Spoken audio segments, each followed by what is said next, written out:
नमस्ते दोस्तों। मैं पल्लवी आपकी दोस्त आज आपके सामने लेकर आई हूँ भारत में प्रथम कौन का भाग 2। हाँ जी दोस्तों, पहले भाग में हम 25 क्वेश्चंस कवर कर चुके हैं और इस पार्ट में हम अगले 25 क्वेश्चंस कवर करेंगे।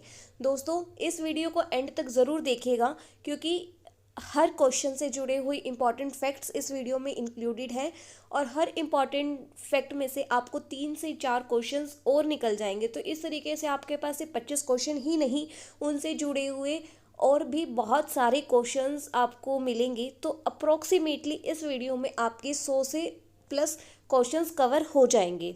ठीक है दोस्तों, तो आइए जल्दी से हम अपनी वीडियो को स्टार्ट करते हैं।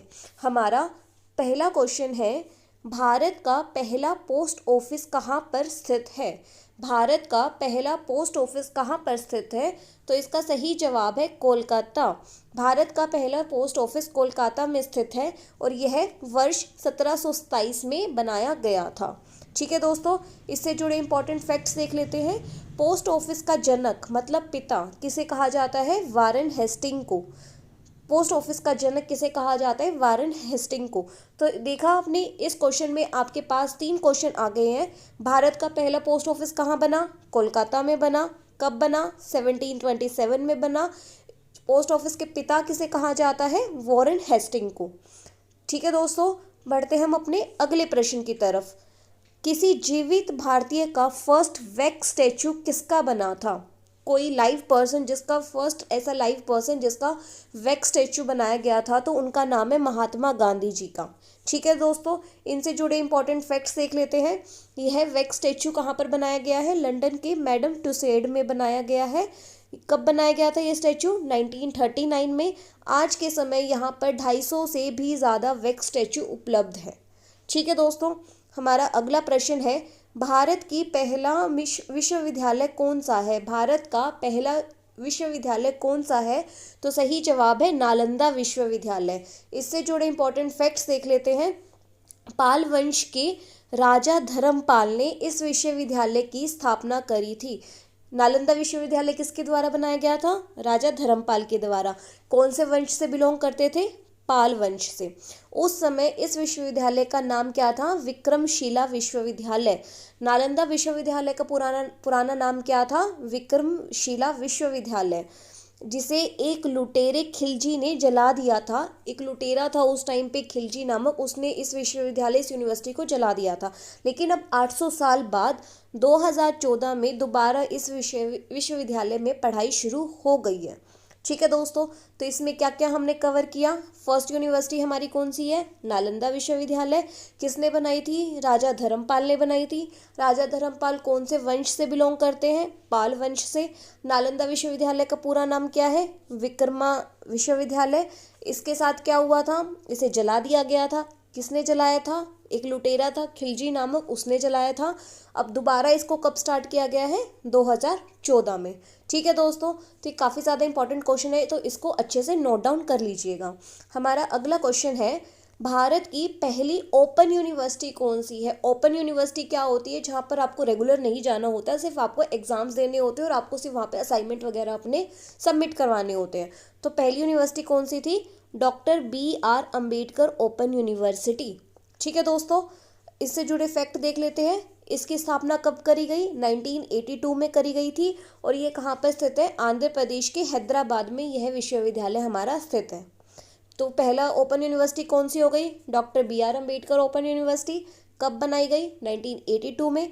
कहाँ बनाई गई? हैदराबाद में। ठीक है दोस्तों, हमारा अगला प्रश्न है, भारत की पहली एवं आखिरी महिला मुस्लिम शासक कौन है? पहली भी है और लास्ट भी है। फर्स्ट एंड लास्ट मुस्लिम शासक महिला कौन है? रजिया सुल्तान। ठीक है, इससे जुड़े इंपॉर्टेंट फैक्ट्स देख लेते हैं। रजिया सुल्तान का जन्म वर्ष 1215 में हुआ था। इनका मकबरा कहाँ पर स्थित है? दिल्ली में।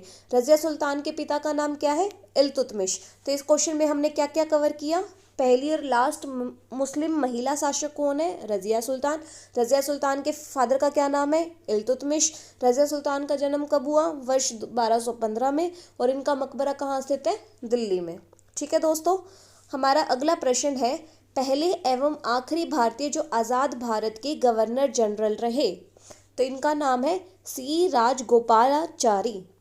पहले एवं आखिरी भारतीय जो आज़ाद भारत के गवर्नर जनरल रहे, तो उनका नाम है राजगोपालाचारी। इनसे जुड़े इंपॉर्टेंट फैक्ट्स देख लेते हैं। इन्हें राजा जी के नाम से भी जाना जाता था। ये 14 जुलाई 1937 से 9 अक्टूबर 1939 तक मद्रास के चीफ मिनिस्टर भी रहे हैं। ठीक है दोस्तों, हमारा अगला प्रश्न है, आर्मी स्टाफ के पहले चीफ कौन थे? जनरल महाराज राजेंद्र सिंह। आर्मी स्टाफ के पहले चीफ का नाम है जनरल महाराजा राजेंद्र सिंह। इनसे जुड़े इंपॉर्टेंट फैक्ट्स देख लेते हैं। यह भारत की थल सेवा के सेनापति होते हैं। आर्मी स्टाफ के चीफ का मतलब क्या होता है? जो हमारी थल सेवा है उसके सेनापति को आर्मी स्टाफ का चीफ कहा जाता है। इस पद की स्थापना कब करी गई? 1955 में करी गई। इससे पूर्व इस पद का नाम क्या था? कमांडर इन चीफ आर्मी था, जिसका नाम चेंज करके अब आर्मी स्टाफ के चीफ रख दिया गया है। इस पद पर नियुक्ति भारत के राष्ट्रपति द्वारा करी जाती है। ठीक है दोस्तों, हमारा अगला क्वेश्चन है, भारत के पहले शिक्षा मंत्री कौन थे? ठीक है, भारत के पहले शिक्षा मंत्री कौन थे? अब्दुल कलाम आज़ाद। ठीक है दोस्तों, इनसे जुड़े इंपॉर्टेंट फैक्ट्स देख लेते हैं। अब्दुल कलाम आज़ाद खिलाफत आंदोलन जो कि हमारा था 1919 से 26 के नेता बनाए गए थे। यह वर्ष 1923 में आईएनसी मतलब इंडियन नेशनल कांग्रेस के सबसे कम उम्र के राष्ट्रपति बने। इन्हें 1992 में मरणोपरांत मतलब डेथ के बाद भारत रत्न से सम्मानित किया गया। ठीक है दोस्तों, अब देखते हैं हमारे यहाँ पर क्या क्या क्वेश्चन बनते हैं। पहले शिक्षा मंत्री कौन थे?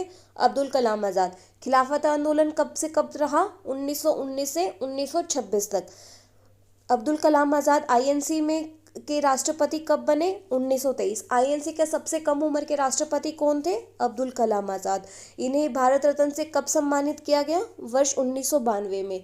कब कैसे किया गया? मरणोपरांत किया गया। ठीक है दोस्तों, तो कितने सारे हमारे इसमें क्वेश्चंस कवर हो गए हैं। पहले भारतीय पायलट कौन थे? तो इनका नाम है JRD टाटा। भारत के पहले पायलट कौन थे? JRD टाटा। इनसे जुड़े फैक्ट्स देख लेते हैं। वर्ष 1929 में जहांगीर रतनजी दादा भाई टाटा मतलब JRD के फुल फॉर्म में जहांगीर रतनजी दादा भाई टाटा को देश का पहला पायलट लाइसेंस दिया गया था।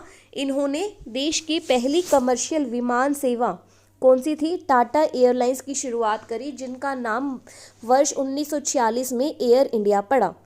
भारत के नागरिक उड्डयन का पिता भी JRD टाटा को ही कहा जाता है। ठीक है दोस्तों, तो सबसे पहला पायलट लाइसेंस किसको मिला था? JRD टाटा को मिला था। कब मिला था? 1929 में मिला था। जो हमारे देश की पहली कमर्शियल एयरलाइन कौन सी है? टाटा एयरलाइंस। इसका अब आज के टाइम में इसका क्या नाम है? Air India. कब पड़ा? 1946 में। और भारत के नागरिक उड्डयन का पिता किसको कहा जाता है? JRD टाटा को ही कहा जाता है। ठीक है दोस्तों, हमारा अगला प्रश्न है, पहले भारतीय जिन्होंने इंग्लिश चैनल क्रॉस किया था, तो उनका नाम है मिहिर सिंह। मिहिर सिंह ऐसे भारतीय है जिन्होंने इंग्लिश चैनल सबसे पहले क्रॉस किया था। तो इनसे जुड़े इंपॉर्टेंट फैक्ट्स देख लेते हैं। इन्होंने यह उपलब्धि वर्ष 1958 में 27 सितंबर को हासिल करी थी। तो इंग्लिश चैनल इन्होंने कब क्रॉस किया? 27 सितंबर 1958 को क्रॉस किया था। जो ये चैनल है, जो इंग्लिश चैनल है, उसकी जो लंबाई है वो 563 किलोमीटर है और चौड़ाई 240 किलोमीटर है। इंग्लिश चैनल अटलांटिक महासागर का एक हिस्सा है जो उत्तरी फ्रांस से ग्रेट ब्रिटेन के द्वीप को विभाजित करता है। तो इंग्लिश चैनल क्या है? बेसिकली उत्तरी फ्रांस को ग्रेट ब्रिटेन के द्वीप से अलग करने वाला जो चैनल, जो पाथ है, उसको हम इंग्लिश चैनल के नाम से जानते हैं। ठीक है दोस्तों, हमारा अगला प्रश्न है, इंडियन सिविल सर्विस ज्वाइन करने वाले पहले भारतीय कौन थे? तो इनका नाम है Satyendra Nath Tagore. Indian civil service join करने वाले पहले भारतीय का नाम है सत्येंद्र नाथ टैगोर। इनसे जुड़े इंपॉर्टेंट फैक्ट्स देख लेते हैं। इन्होंने भारत में अंग्रेजी शासन के समय भारतीय महिलाओं की दुर्दशा से मुक्ति के लिए बहुत बड़ा योगदान दिया था। इन्होंने महिलाओं के लिए, भारतीय महिलाओं के लिए काफ़ी ज़्यादा स्ट्रगल किया है, काफ़ी ज़्यादा मेहनत करी है। ठीक है दोस्तों, हमारा अगला प्रश्न है, भारत रत्न से सम्मानित होने वाले पहले भारतीय कौन थे? तो इनका नाम है डॉक्टर राधाकृष्णन। भारत रत्न सबसे पहले किसे दिया गया था? डॉक्टर राधाकृष्णन को। इनसे जुड़े फैक्ट्स देख लेते हैं। ये भारत के प्रथम उपराष्ट्रपति एवं दूसरे राष्ट्रपति रहे हैं। वर्ष 1954 में इन्हें भारत रत्न से सम्मानित किया गया था। कब किया गया था? वर्ष 1954 में। दोस्तों ये भी याद रखना, भारत रत्न की स्टार्टिंग भी 1954 से ही हुई थी। इनका जन्मदिन 5 सितंबर को प्रतिवर्ष शिक्षक दिवस के रूप में मनाया जाता है। ठीक है दोस्तों, हमारा अगला प्रश्न है, भारत के पहले नोबेल पुरस्कार विजेता कौन है? सबसे पहले किस इंडियन को नोबेल पुरस्कार से सम्मानित किया गया था? तो उनका नाम है रविंद्रनाथ टैगोर। इनसे जुड़े इंपॉर्टेंट फैक्ट्स देख लेते हैं। इन्हें वर्ष 1913 में साहित्य के लिए पुरस्कार मिला था। ये पहले एशियाई एवं पहले गैर यूरोपीय थे जिन्हें नोबेल पुरस्कार से सम्मानित किया गया था। ठीक है दोस्तों, इनसे कौन कौन से क्वेश्चन निकले? पहले नोबेल पुरस्कार किसको मिला? सबसे पहले भारतीय को रविंद्रनाथ टैगोर को। कब मिला? 1913 में। किस फील्ड में मिला? साहित्य में मिला। पहले एशियाई कौन है या फिर पहले गैर यूरोपीय कौन है जिन्हें नोबेल पुरस्कार से सम्मानित किया गया? तो वो है रविंद्रनाथ टैगोर। ठीक है दोस्तों, हमारा अगला प्रश्न है, पहली भारतीय महिला जो मिस वर्ल्ड बनी थी, तो इनका नाम है रीटा फारिया। पहली भारतीय महिला जिन्हें मिस वर्ल्ड के खिताब से नवाजा गया था, तो उनका नाम है रीटा फारिया। इन्हें 1966 में ये मिस वर्ल्ड के खिताब से नवाजी गई थी और इन्होंने MBBS की डिग्री प्राप्त करी है। ठीक है दोस्तों, हमारा अगला प्रश्न है, भारत में प्रिंटिंग प्रेस लाने वाले पहले भारतीय कौन हैं? तो इनका नाम है जेम्स हिक्की। भारत में प्रिंटिंग प्रेस कौन लेकर आया है? James Hickey. इनसे जुड़े इंपॉर्टेंट फैक्ट्स देख लेते हैं। ईस्ट इंडिया कंपनी के मुलाजिम के रूप में ये भारत आए थे। इन्होंने कोलकाता से अंग्रेजी में बंगाल गजट समाचार पत्र प्रकाशित किया था। ठीक है दोस्तों, हमारा अगला प्रश्न है, भारत के पहले मुस्लिम राष्ट्रपति कौन हैं? तो इनका नाम है डॉक्टर जाकिर हुसैन। भारत के पहले मुस्लिम राष्ट्रपति का नाम है डॉक्टर जाकिर हुसैन। इनसे जुड़े इंपॉर्टेंट फैक्ट्स देख लेते हैं। इन्होंने 13 मई से 3 मई 1969 तक अपनी मृत्यु तक भारत के तीसरे राष्ट्रपति के रूप में कार्य किया। कौन से नंबर के राष्ट्रपति थे भारत के? तीसरे नंबर के। इनका टाइम पीरियड क्या था? 13 मई 1967 से 3 मई 1969 तक। इन्हें वर्ष 1954 में पद्म विभूषण से भी सम्मानित किया गया था। ठीक है दोस्तों, हमारा अगला प्रश्न है, मेडिसिन में नोबेल पुरस्कार जीतने वाले पहले भारतीय कौन थे? मेडिसिन में। ठीक है, तो हमारा सही जवाब है हरगोविंद खुराना। मेडिसिन में नोबेल पुरस्कार जीतने वाले पहले भारतीय का नाम है हरगोविंद खुराना। इनसे जुड़े इंपॉर्टेंट फैक्ट्स देख लेते हैं। इन्हें वर्ष 1969 में पद्म विभूषण से भी सम्मानित किया गया था। ठीक है दोस्तों, 1968 में नोबेल पुरस्कार से भी इन्हें सम्मानित किया गया है। तो इन्हें नोबेल पुरस्कार कब मिला था? 1968 में मिला था। किस फील्ड में मिला था? मेडिसिन फील्ड में मिला था। और 1969 में इन्हें पद्म विभूषण से भी सम्मानित किया गया था। हमारा अगला प्रश्न है, बिना ऑक्सीजन के माउंट एवरेस्ट पहुंचने वाले पहले भारतीय कौन थे? तो इसका सही जवाब है शेरपा अंगदर्जी। ये है जो माउंट एवरेस्ट गए थे, बट इन्होंने ऑक्सीजन यूज़ नहीं करी थी। इनसे जुड़े इंपॉर्टेंट फैक्ट्स देख लेते हैं। शेरपा अंगदर्जी 22 बार माउंट एवरेस्ट की शिखर पर चढ़ चुके हैं। कितनी बार? 22 बार। वर्ष 1992 में पहली बार ये माउंट एवरेस्ट पर चढ़े थे। ठीक है दोस्तों, हमारा अगला प्रश्न है, ज्ञानपीठ पुरस्कार जीतने वाले पहले भारतीय कौन थे? ज्ञानपीठ पुरस्कार जीतने वाले पहले भारतीय कौन थे? श्री शंकर कुरूप। महत्वपूर्ण जानकारी देख लेते हैं। ज्ञानपीठ पुरस्कार भारतीय ज्ञानपीठ न्यास द्वारा भारतीय साहित्य के लिए दिया जाने वाला सर्वोच्च पुरस्कार है। ये भारतीय ज्ञानपीठ एक न्यास एक ऑर्गेनाइजेशन है जो कि भारतीय साहित्य के लिए ये पुरस्कार देती है। जो उसमें सबसे अच्छा काम करता है उनको ये पुरस्कार दिया जाता है। शंकर जी को यह पुरस्कार कब दिया गया था? 1964 में। ठीक है दोस्तों, हमारा अगला प्रश्न है, मैगसेसे पुरस्कार जीतने वाले पहले भारतीय कौन थे? तो हमारा सही जवाब है आचार्य विनोबा भावे। इंपॉर्टेंट फैक्ट्स देख लेते हैं दोस्तों। इस पुरस्कार की शुरुआत का उद्देश्य एशिया के लोगों की जाति, लिंग या आस्था की परवाह किए बिना सेवा करने में प्रदर्शित असाधारण भावना की सराहना करना था। मतलब ये पुरस्कार उन लोगों को दिया जाना था जो कि भेदभाव नहीं करते, एशिया के लोगों की जाति, लिंग या फिर आस्था की परवाह किए बिना जो सेवा करते हैं लोग, उनको प्रमोट, उनको और ज़्यादा कि वो निकल कर आए, उन इसलिए ये पुरस्कार दिया गया था। इन्हें वर्ष 1958 में रमन मैग्सेसे पुरस्कार से सम्मानित किया गया था। आचार्य जी को वर्ष 1983 में भारत रत्न से भी सम्मानित किया गया था। ठीक है दोस्तों, हमारा अगला प्रश्न है, इकोनॉमिक्स में नोबेल पुरस्कार जीतने वाले पहले भारतीय कौन थे? तो इनका नाम है अमर्त्य सेन। ठीक है दोस्तों, इनसे जुड़े इंपॉर्टेंट फैक्ट्स देख लेते हैं। स्वीडन के वैज्ञानिक अल्फ्रेड नोबेल की याद में वर्ष 1901 से हर साल नोबेल फाउंडेशन द्वारा असाधारण कार्य करने वाले लोगों को नोबेल पुरस्कार से सम्मानित किया जाता है। कब स्टार्टिंग हुई है नोबेल पुरस्कार देने की? 1901 से। कौन देता है? Nobel foundation. किसकी याद में दिया जाता है? स्वीडन के एक वैज्ञानिक है अल्फ्रेड नोबेल, उनकी याद में ये दिया जाता है। भारत के लोग अलग अलग वर्ग में कुल 10 नोबेल पुरस्कार जीत चुके हैं अभी तक। 1901 से लेके अभी तक कुल 10 भारतीय लोगों को अलग अलग कैटेगरी में नोबेल पुरस्कार मिल चुका है। अमर्त्य सेन को वर्ष 1998 में नोबेल पुरस्कार से सम्मानित किया गया था। ठीक है दोस्तों, हमारा अगला प्रश्न है, केंद्रीय कैबिनेट से इस्तीफा देने वाले पहले भारतीय कौन थे? तो हम इनका नाम है श्यामा प्रसाद मुखर्जी। ठीक है दोस्तों, इनसे जुड़े इंपॉर्टेंट फैक्ट्स देख लेते हैं। मुखर्जी का उद्देश्य जम्मू कश्मीर को भारत का पूर्ण व अभिन्न अंग बनाना था, क्योंकि उस समय जम्मू कश्मीर का जो झंडा था वो अलग होता था, वह अलग संविधान होता था। तो ये चाहते थे बेसिकली कि जो जम्मू कश्मीर है और जो हमारा रेस्ट ऑफ इंडिया है वो दोनों एक हो जाए। तो इसके लिए इन्होंने काफ़ी ज़्यादा मेहनत करी है। 23 जून 1953 को रहस्यमय परिस्थितियों में उनकी मृत्यु हो गई थी। एक्चुअली क्या था, उस टाइम पे जम्मू कश्मीर गए थे अपने किसी काम के लिए और वहाँ से फिर वो वापस नहीं आए। नहीं पता किसी को कि उनकी डेथ की का रीज़न क्या है।